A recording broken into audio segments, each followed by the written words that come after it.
Hello बच्चों, आज हम अपने वादे के मुताबिक अगली वीडियो लेकर के फिर उपस्थित हुए हैं। उम्मीद है आप लोग स्वस्थ होंगे, आनंद पूर्वक होंगे और हम ईश्वर से कामना करते हैं कि आपके ज्ञान में उत्तरोत्तर वृद्धि हो, जिसके लिए हम प्रयास कर रहे हैं, हम कोशिश कर रहे हैं। हम चाहते हैं कि हमारा प्रत्येक बच्चा अच्छे नंबर पाए, फर्स्ट क्लास से ऊपर जाए, हालांकि डिक्टेंशन पाए। इसलिए हमारा पूरा प्रयास रहेगा कि आपको हम सरल शब्दों में, कम से कम शब्दों में पूरी जानकारी दें। और आज इसीलिए हम लेकर के आए हैं भक्ति काल, क्योंकि पिछले वीडियो में हमने आप लोगों को आदिकाल उर्फ वीर गाथा काल, जिसे वीर गाथा काल के नाम से जाना जाता है, हमने उस पर चर्चा की थी। आज उसके दूसरे भाग यानी भक्ति काल पर हम चर्चा करेंगे। जैसा कि पिछले एपिसोड में हमने बताया था कि भक्ति काल जो है ये आदि काल की वीर गाथा काल की अगला पार्ट है, अगला हिस्सा है। वीर गाथा काल में हमने आपको ये भी बताया था कि इस दौरान छोटे छोटे राज्य जो थे आपस में लड़ते थे, झगड़ते थे और जिनसे युद्धों की स्थिति बड़ा भयावह हो गई थी। छोटे छोटे राजा लड़ते थे और जो कवि थे उस समय के भाट या चाण हुआ करते थे, आशीर्दाता राजाओं की प्रशंसा में लगे रहते थे और युद्धों का सजीव वर्णन करते थे। लेकिन आप इस बात की कल्पना तो कीजिएगा कि जब युद्ध होते हैं तो स्थिति का हमने पिछले एपिसोड में आपको एक डायग्राम के माध्यम से समझाने की कोशिश की थी। एक बार पुनः उस चीज को मैं रिपीट कर रहा हूं कि मान लीजिए किसी राज्य में 1500 सैनिक हैं, छोटे छोटे राज्य, दूसरे राज्य में 1000 सैनिक हैं। दोनों तरफ युद्ध की स्थिति होती है। जब युद्ध होता है कि दोनों तरफ से लोग मारे जाते हैं, लोग ही नहीं मारे जाते, उस समय जितने भी आय के साधन है, लोगों की फसल है, लोगों के व्यापार है, लोगों की दुकानदारी, इन सब पर बुरा असर पड़ता है और ज्यादातर एक शत्रु देश दूसरे शत्रु देश को नष्ट करने की कोशिश करता है। मान लीजिए युद्ध हो गया, युद्ध होने के बाद में अगर इसमें से काफी लोग मारे गए या जब युद्ध की विभीषिका तो होती है, इसमें मान लीजिएगा दोनों तरफ से 500 लोग हताहत हुए, मारे गए। अब मान लीजिए 1000 लोग इसमें से कम हो गए। अब 1000 कम हुए तो 500 तो घायल भी तो हुए होंगे। 1500 आदमी इस स्थिति में आ गए जो कुछ नहीं कर सकते। जब युद्ध करने जाते हैं तो कौन लोग जाते हैं? जो घर का कमाने वाला है, जवान है, वो युद्ध में जाता है। और जब युद्ध में कमाने वाला जाएगा तो घर पे कौन रह जाएगा? उनके बीवी रह जाएंगे, उनके बच्चे रह जाएंगे, उनके आश्रित रह जाएंगे, उनके मम्मी पापा रह जाएंगे। जाहिर सी बात है, जब युद्ध में जवान गया है तो घर पर वृद्ध लोग रहे। जब वृद्ध घर पर रह गए, अब कमाने वाले तो यहाँ पर युद्ध में मारे गए। घर पे रह गए वो लोग जो कुछ कर नहीं सकते, जो खुद उनके आश्रित थे। अब ऐसी स्थिति में क्या होगा? जब आदमी का हाल खराब होता है, जब भूखमरी की स्थिति आती है, जब राजनीतिक स्थितियां उनके विपरीत होती हैं, घर घर का यही है, तब आदमी को क्या आता है? यार, हे प्रभु, हे दीन बंधु, हे दीनानाथ, तुम हमारी रक्षा करो, तुम हमारी मदद करो, तुम हमारा। और यहीं से भक्ति काल की शुरुआत होती है। भक्ति काल 1375 से 1700 संवत के बीच माना गया है। ये आचार्य राम, जो हिंदी साहित्य के प्रबलतम आलोचक, अच्छे साहित्यकार, सम्मानित साहित्यकार रहे हैं, आचार्य रामचंद्र शुक्ल जी ने उन्होंने निर्धारित किया। और ऐसी स्थिति में यहाँ पर इस काल के दौरान, इस काल में तमाम घटनाएं हुई। क्या हुआ कि लोग भगवान के भजन में ज्यादा, और हुआ क्या, जितने भी लोग थे ज्यादा से ज्यादा लोग भक्ति की ओर अग्रसर हो गए। और तभी से भक्ति काल नाम पड़ गया। जब यहाँ का नाम इस कालखंड का नाम भक्ति काल पढ़ा, तो उसमें भी दो शाखाएं हो गई। एक शाखा सगुण भक्ति शाखा, मारकर थोड़ा बदल ले,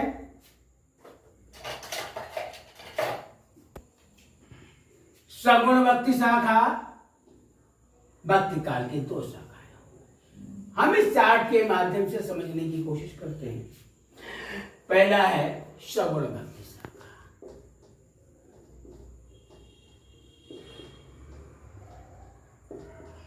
दूसरी है निर्गुण भक्ति शाखा।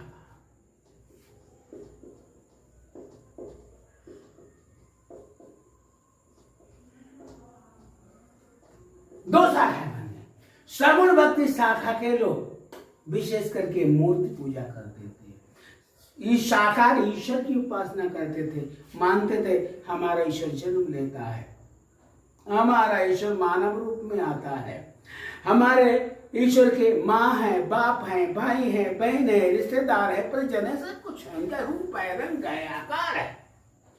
दूसरी तरफ निर्गुण भक्ति शाखा के लोग ये मानते थे कि ईश्वर निराकार है, उसका ना कोई रूप है, ना कोई रंग है, ना कोई आकार है, उसे ज्ञान चक्षुओं से केवल देखा जा सकता है, मन की आंखों से देखा जा सकता है, महसूस किया जा सकता है। अब यही नहीं, भक्ति काल यहीं पे नहीं रुका, इसमें और भी बढ़ोतरी हुई।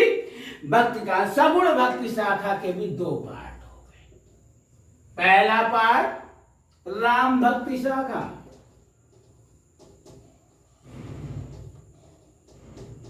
दूसरा पार्ट इसी के दो हिस्से हुए, दूसरा कृष्ण भक्ति शाखा।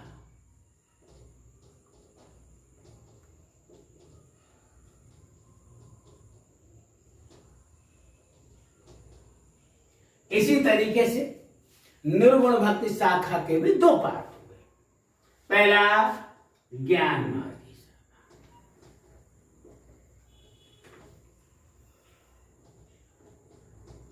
दूसरा प्रेम मार्ग की शाखा।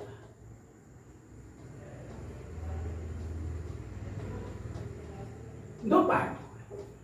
अब राम भक्ति शाखा के प्रमुख कवि तुलसीदास, क्योंकि दिल्ली में उस समय मुगलिया सल्तनत कायम हो चुकी,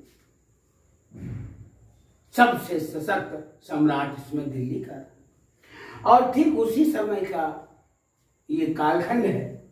तो राम भक्ति शाखा के सबसे प्रमुख कवि तुलसीदास। हालांकि तुलसीदास का जीवन रहस्य से भरा है, समय आने पर आगे तुलसीदास जी के विषय में भी चर्चा करेंगे। कृष्ण भक्ति शाखा के प्रमुख कवि थे सूरदास।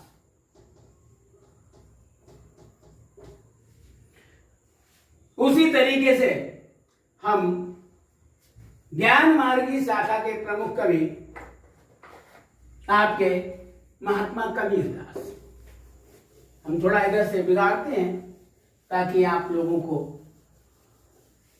कुछ स्पष्ट दिखाई दे, स्पष्ट समझ में आए।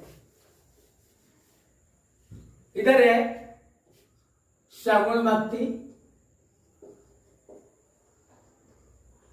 इधर है निर्गुण भक्ति।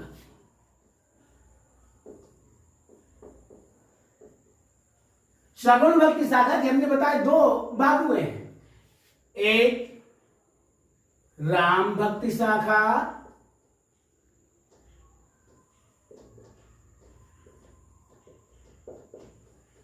दूसरी कृष्ण भक्ति शाखा।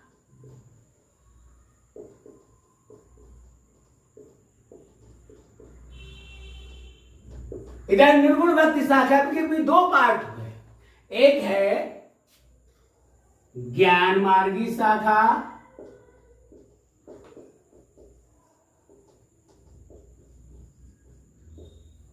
दूसरी है प्रेम मार्गी शाखा।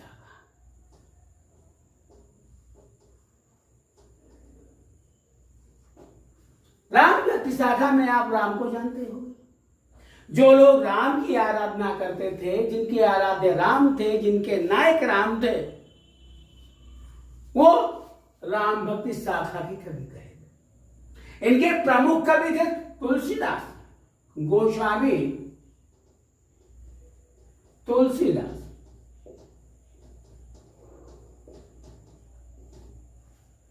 अभी हमने कहा था तुलसीदास का जीवन रहस्य से भरा है।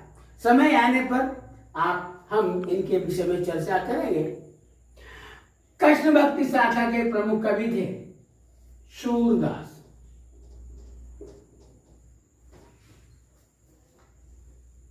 ज्ञान मार्गी की शाखा के कवि थे कबीरदास। और प्रेम मार्गी शाखा के कवि थे मलिक मोहम्मद जायसी। मलिक मोहम्मद जायसी।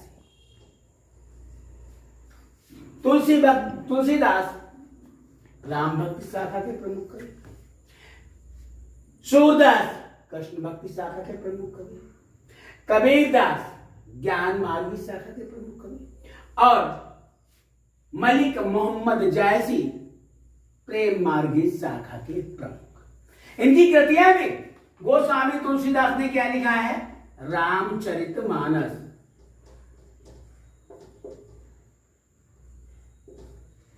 सभी जानते हैं, बड़ा पॉपुलर किताब है, धार्मिक पुस्तक भी है रामचरित। तो सूरदास की प्रसिद्ध पुस्तक महाकाव्य, इनका तो रामचरितमानस महाकाव्य है और सूरदास का सूरसागर महाकाव्य है। तो कबीरदास का बीजक है और मलिक मोहम्मद जायसी का पद्मावत महाकाव्य है।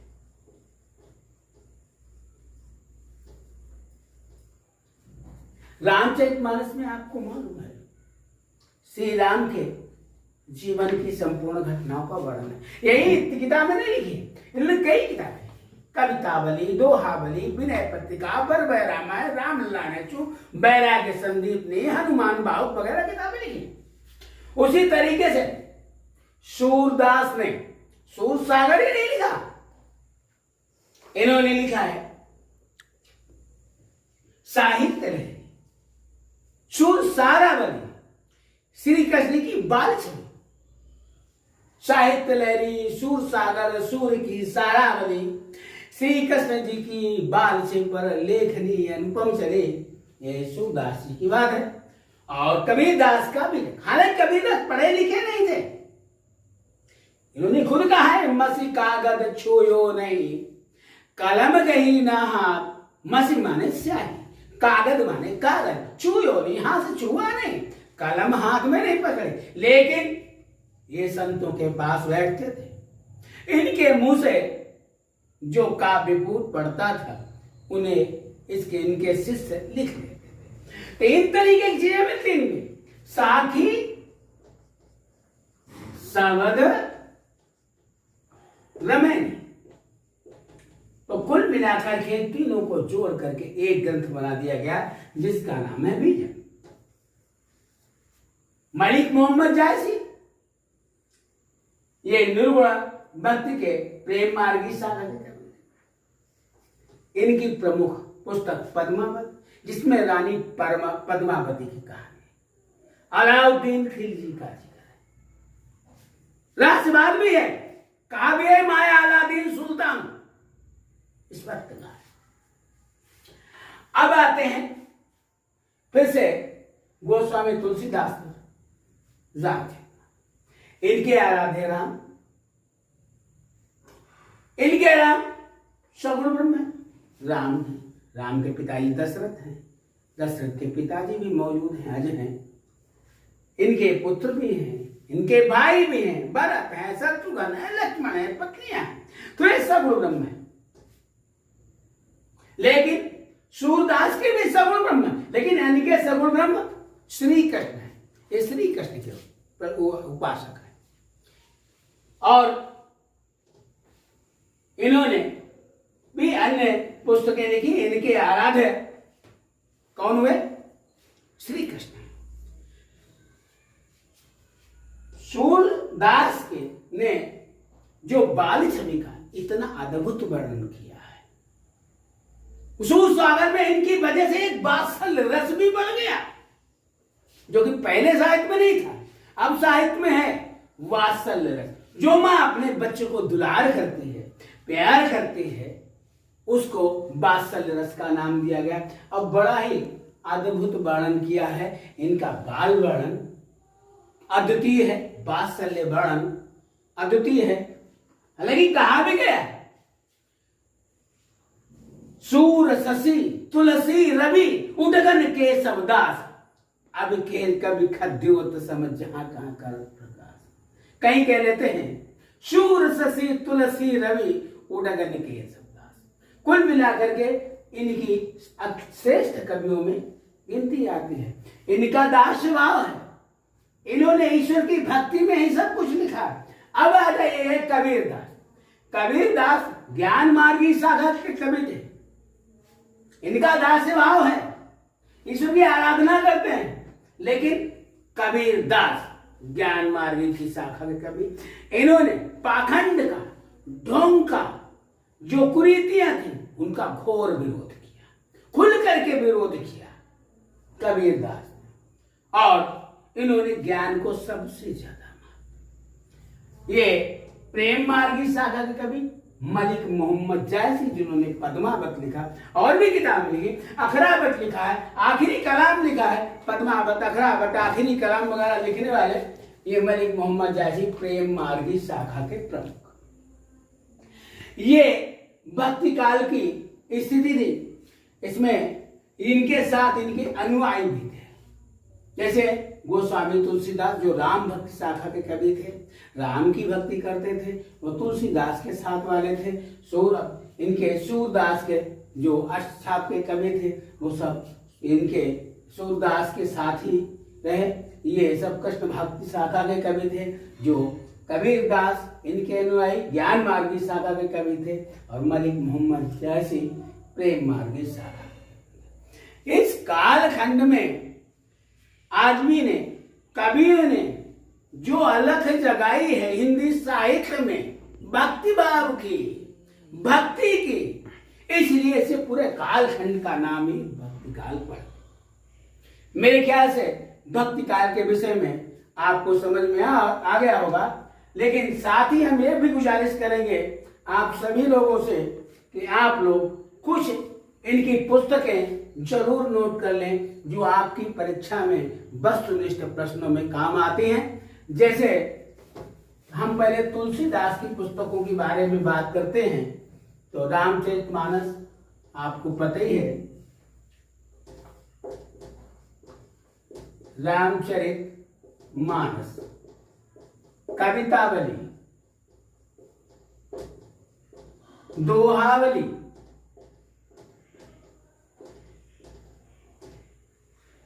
रामचरितमानस, कवितावली, दोहावली, विनय पत्रिका, ये महत्वपूर्ण पुस्तकें हैं जो अक्सर प्रश्नों में आती हैं। साथ ही कृष्ण भक्ति शाखा में अगर पहुंच जाए तो सूरदास जी प्रमुख कवि हैं, और सूरदास ने जो किताबें लिखी हैं उनमें से सूरसागर पहले नंबर पर है, साहित्य लहरी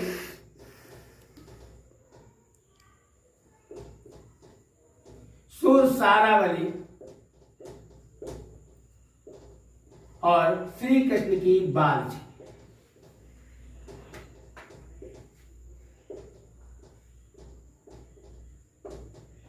ये पुस्तकें आपको याद कर लेनी चाहिए, क्योंकि ये परीक्षा में इनके विषय में वस्तुनिष्ठ प्रश्नों में ये सब शामिल है। अब आइएगा कबीरदास। आप जानते हो साखी शबद रमैनी तीनों मिलकर के बीज ग्रंथ की रचना की गई, और बीज ग्रंथ भी वस्तुनिष्ठ प्रश्नों में शामिल है। और मलिक मोहम्मद जायसी की पुस्तकें पद्मावत, अखरावत, आखिरी कलाम, ये पुस्तकें भी मलिक मोहम्मद जायसी, इनकी भी पुस्तकें पद्मावत, अखरावत, आखिरी कलाम।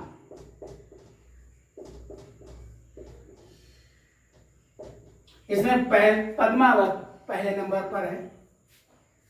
ये भी वस्तुनिष्ठ प्रश्नों में शामिल है,